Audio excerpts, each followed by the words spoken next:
इस चैनल पर प्रस्तुत सभी कथाएं, विचार एवं व्याख्याएं प्राचीन ग्रंथों, लोक कथाओं, ऐतिहासिक संदर्भों और रचनात्मक अध्ययन पर आधारित हैं। इसका उद्देश्य किसी भी धर्म, देवी देवता, व्यक्ति या समुदाय की भावनाओं को ठेस पहुंचाना नहीं है। कृपया सामग्री को सांस्कृतिक, ऐतिहासिक और वैचारिक संदर्भ में देखें। All stories, interpretations, and perspectives shared on this channel are based on ancient texts, folklore, historical references, and creative research. The content is intended for educational, cultural, and reflective purposes only. There is no intention to offend or hurt the sentiments of any religion, deity, individual, or community. Viewers are requested to interpret the content with respect and contextual understanding.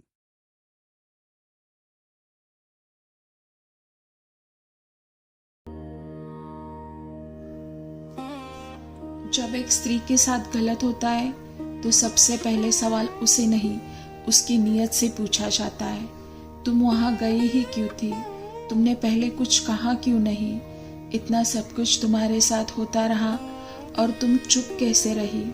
और फिर एक फैसला सुनाया जाता है, बिना court के, बिना गवाह के, बिना उसकी पूरी कहानी सुने। और फैसला यही होता है कि शायद गलती उसी की थी। और पता है आपको, ये सब कुछ नया नहीं है, ये सिस्टम पुराना ही है, सालों पुराना, सैकड़ों साल पुराना, सैकड़ों नहीं, हजारों साल पुराना, त्रेता युग से चला आ रहा है।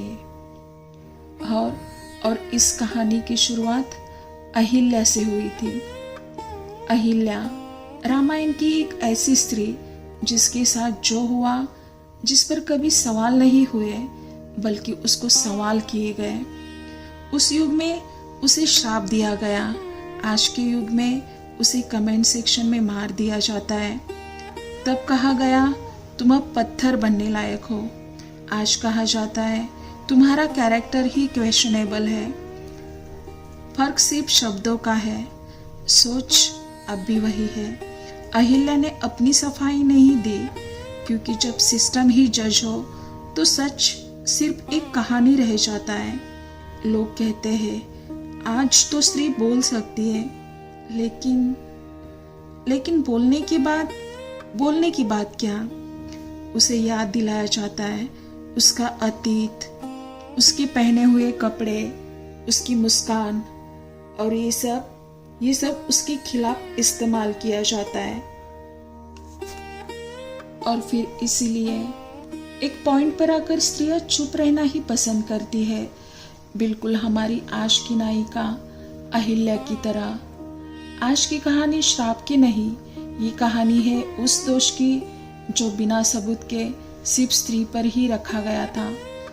अहिल्या खुद से पत्थर नहीं बनी थी, उसे बनाया गया था, तब भी और आज भी। अहिल्या कौन थी और कहां से आई थी? सबसे पहले जानते हैं उनके नाम का अर्थ।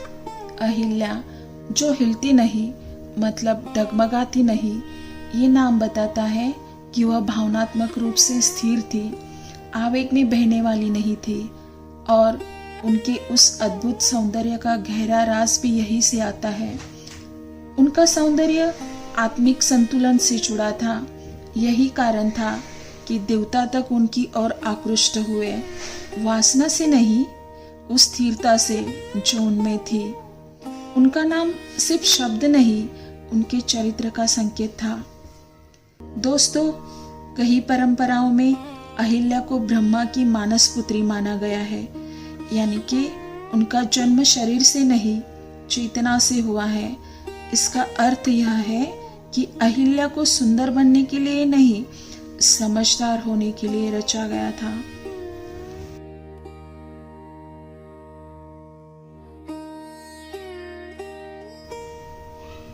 अहिल्या का व्यक्तित्व कैसा था? अहिल्या एक शांत, संयमी, बुद्धिमती, आत्मनिष्ठ और भीतर से परिपूर्ण एक असाधारण स्त्री थी। वह ना ही किसी राजमहल की रानी थी और ना ही किसी युद्ध की नायिका, ना ही कोई भक्ति की पुजारन। वो थी मौन में जीने वाली स्त्री, बिल्कुल शांत और संयमी। उस युग में गौतम ऋषि एक महान तपस्वी थे। वो अपने भयावह क्रोध और कठोर नियमों के लिए जाने जाते थे। वो एक ब्रह्मर्षि थे। उनकी तपस्या कठोर थी। अपने कुछ कठोर नियमों के साथ उन्होंने अपने आप को बांध के रखा था, जिसके बाहर वो कभी नहीं आते थे। उन्हें धर्म के रक्षक के रूप में देखा जाता था। उनका जीवन आश्रम, शांति और संयम पर टिका था। वो भावनाओं से नहीं, नियम और सत्य मार्ग से जीते थे।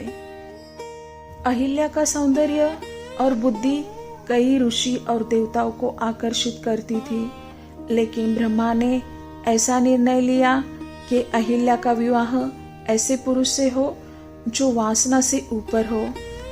इसीलिए उन्होंने गौतम ऋषि को अहिल्या के लिए चुना। उस युग के समाज की दृष्टि से देखा जाए तो यह विवाह एक सुरक्षित और भावनात्मक दृष्टि से संयमित था। उनका विवाह प्रेम से ज्यादा धर्म पर आधारित था। वो रिश्ता भावनाओं का नहीं, कर्तव्य का था। विवाह के बाद अहिल्या ने अपना पूर्ण जीवन गौतम ऋषि और आश्रम की सेवा में ही समर्पित किया। वो सौंदर्य में अद्भुत थी और आंतरिक पवित्रता में अतुलनीय, और यही एकमात्र कारण गौतम ऋषि और अहिल्या के पवित्र रिश्ते को बांधे हुए था। उस रिश्ते में सम्मान था पर संवाद नहीं, कर्तव्य था पर वहां रिश्ते की कोमलता की कमी थी। गौतम ऋषि अहिल्या को देवी जैसा मानते थे और अहिल्या अपना पत्नी धर्म निभाती थी, बिना शिकायत, बिना सवाल। यह एक शब्दहीन लेकिन उतना ही गहरा रिश्ता था। अहिल्या का गौतम ऋषि के जीवन में एक महत्वपूर्ण स्थान था। वो सिर्फ उनकी पत्नी नहीं, वो आश्रम की आत्मा थी। दोस्तों, शास्त्र ये नहीं कहते कि वो पूरी तरह से खुश थी, और ये भी नहीं कहते कि वो दुखी थी, क्योंकि वो कभी व्यक्त नहीं हुई थी। वह उस जीवन में ढली, उसने कभी विरोध नहीं किया और ना ही कोई सवाल पूछे। पर याद रखना, मौन रहना हमेशा सहमति नहीं होती, और उनका यही व्यक्तित्व उनको सबसे प्रभावशाली बनाता है।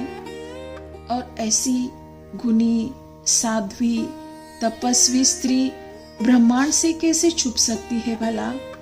अहिल्या के अतुलनीय सौंदर्य की कीर्ति राजाओं, तपस्वियों के साथ साथ देवताओं तक जा पहुंची। देवताओं के राजा इंद्र, उनकी नजर अहिल्या पर पड़ी। देवेंद्र अपनी शक्ति के शिकार थे, अहंकारी थे।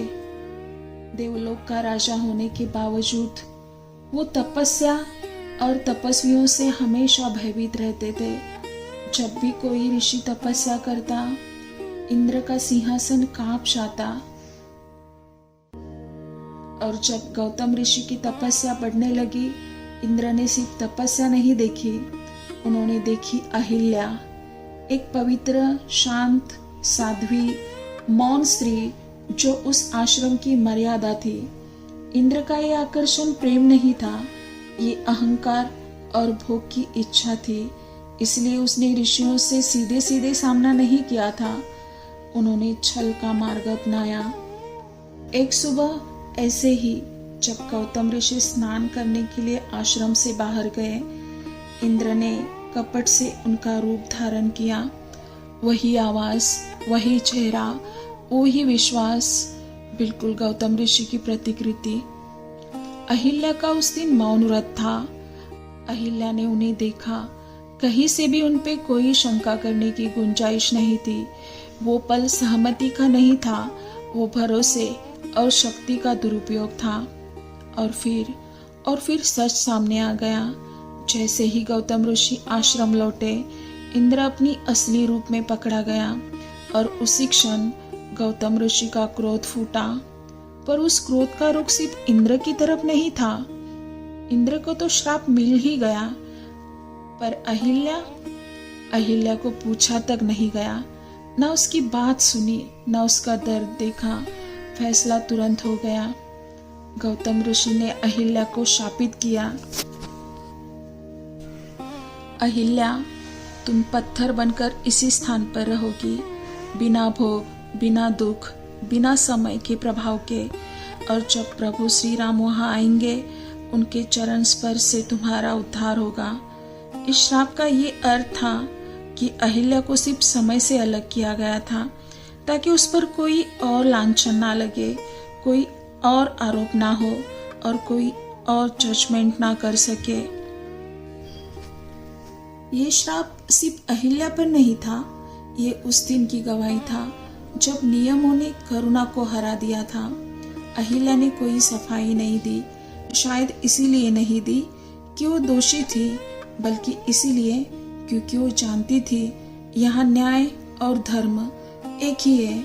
जब फैसला पहले से ही हुआ हो तो उसका सच भी सुना नहीं जाता।